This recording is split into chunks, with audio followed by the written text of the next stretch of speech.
एक ऐसी jigsaw puzzle की कल्पना कीजिए जिसके ना किनारे नहीं है। हाँ, और ये भी नहीं पता कि भाई पहला टुकड़ा रखना कहाँ है। बिल्कुल, मतलब मैसूर के इस मर्डर केस के दस्तावेज पढ़ते हुए ना मुझे कुछ ऐसा ही लग रहा था। कोई चश्मदीद गवाह नहीं था क्राइम सीन पर, कोई हथियार भी नहीं। कोई खून का निशान भी तो नहीं था। हाँ, बस एक लाश थी। तो मतलब ऐसे में पुलिस जांच शुरू भी कैसे करे जब शुरुआत करने के लिए कोई सुराग ही ना हो। देखिए, असल में ना जो ब्लाइंड केस होते हैं वो जांचकर्ताओं के लिए मतलब सबसे बड़े बुरे सपने की तरह होते हैं।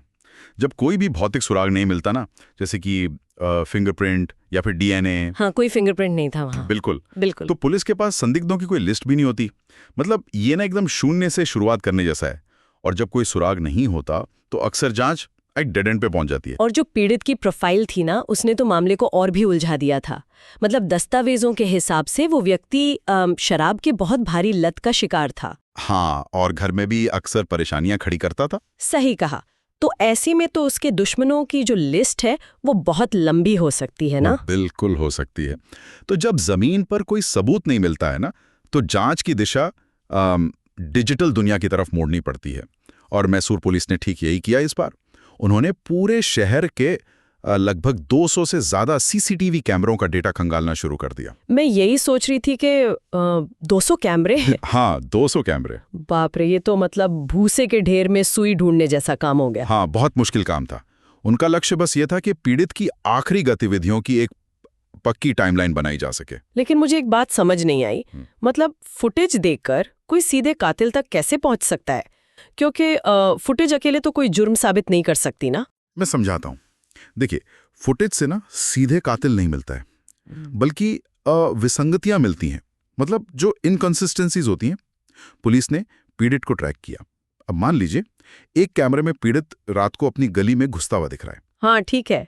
लेकिन इलाके के बाकी किसी भी कैमरे में ना वो वापस बाहर निकलता हुआ कहीं दिखाई नहीं।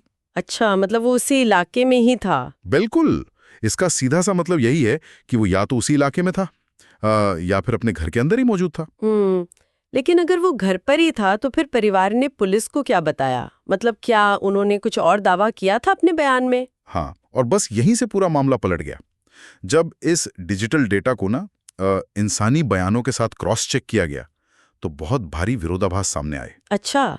हाँ, परिवार का खासकर पीड़ित की मां का जो बयान था वो ये था कि लड़का घर से बाहर गया था और वापस ही नहीं आया।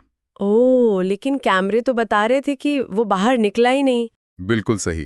कैमरे चीख चीख कर यही कह रहे थे। और इसके अलावा ना अपराध विज्ञान का एक बहुत बुनियादी नियम है। वो क्या है? कि ज्यादातर हत्याएं ना रैंडम नहीं होती, बल्कि जान पहचान वालों द्वारा ही की जाती हैं। परिवार के रूटीन में जो घबराहट थी, जो असामान्य व्यवहार था, वो उनके डिजिटल डेटा के साथ बिल्कुल भी मेल नहीं खा रहा था। तो मतलब पुलिस के पास एक तरफ तो सीसीटीवी का एकदम पक्का डेटा था और दूसरी तरफ एक माँ का सफेद झूठ। तो उन्होंने ये जो गतिरोध था, इसे तोड़ा कैसे? ये उन्होंने किया मनोवैज्ञानिक दबाव और सबूतों की क्रोनोलॉजी से। देखिए, जब किसी इंसान को ना उसके ही बुने हुए झूठ में डिजिटल सबूतों के साथ घेरा जाता है तो उसका सारा बचाव टूट जाता है। हाँ, लाजमी है, वो घबरा जाएंगे। बिल्कुल। तो पुलिस ने जब माँ से पूछताछ की और उसे टाइमलाइन का सबूत दिया कि देखिए, हमें पता है वो बाहर नहीं गया क्योंकि हर रास्ते पर कैमरे हैं। बाप रे। तो वो अपने ही बयानों के विरोधाभासों में बुरी तरह से उलझ गई। आखिरकार वो टूट गई और उसने हत्या की बात कबूल कर ली। और इसके पीछे का जो सच था ना, वो बहुत ही स्याह था। बेटे की शराब की लत और उसका लगातार मानसिक और शारीरिक उत्पीड़न। यार, ये ना सच में रोंगटे खड़े कर देने वाला है। मतलब हम यहाँ सीसीटीवी, डिजिटल ट्रैकिंग और सर्विलांस जैसी बड़ी बड़ी बातें कर रहे हैं, लेकिन इस पूरे जाल के केंद्र में कोई बहुत शातिर मुजरिम या मास्टरमाइंड नहीं था। हाँ, बिल्कुल नहीं था। बस एक हताश और बहुत परेशान माँ थी जो अपने सब्र की एकदम सीमा पार कर चुकी थी। ये साफ दिखाता है कि एक परफेक्ट क्राइम की कोशिश मानवीय भावनाओं और डिजिटल सबूतों के सामने कितनी आसानी से बिखर जाती है। बिल्कुल सही कहा। अक्सर ना लंबे समय तक झेला गया जो घरेलू तनाव होता है वो एक खतरनाक हिंसा में बदल जाता है। जब इंसान हताशा के चरम पर होता है तो वो सबूत मिटाने की जो तार्किक क्षमता होती है ना, उसे खो देता है। वो बस उस पल के दर्द से छुटकारा पाना चाहता है। बिल्कुल। माँ ने अपराध छिपाने की कोशिश जरूर की थी, लेकिन उनके व्यवहार की जो कमियां थीं और जो डिजिटल फुटप्रिंट था उसने आखिर सच उगलवा ही लिया। तो इस पूरे विश्लेषण का सबसे बड़ा सबक मुझे तो यही लगता है कि आज के दौर में ना कोई भी अपराध परफेक्ट नहीं होता। मतलब तकनीक और सीसीटीवी अब सिर्फ निगरानी के उपकरण नहीं रह गए हैं।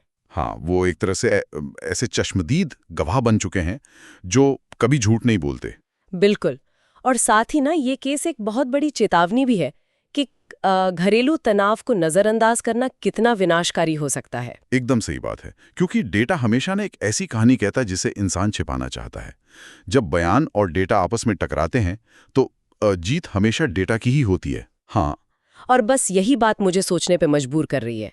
मतलब जब 200 कैमरे और डेटा का सही विश्लेषण सबसे जटिल और अंतरंग पारिवारिक रहस्यों को सिर्फ 10 दिन में बेनकाब कर सकता है, तो क्या भविष्य में ब्लाइंड केस जैसी कोई चीज बचेगी भी? बड़ा सवाल है। या फिर हर रहस्य, हर गुनाह बस एक सही डिजिटल फुटप्रिंट के पकड़े जाने का इंतजार कर रहा होगा? ये एक ऐसा सवाल है जिस पर हम सबको सोचना चाहिए।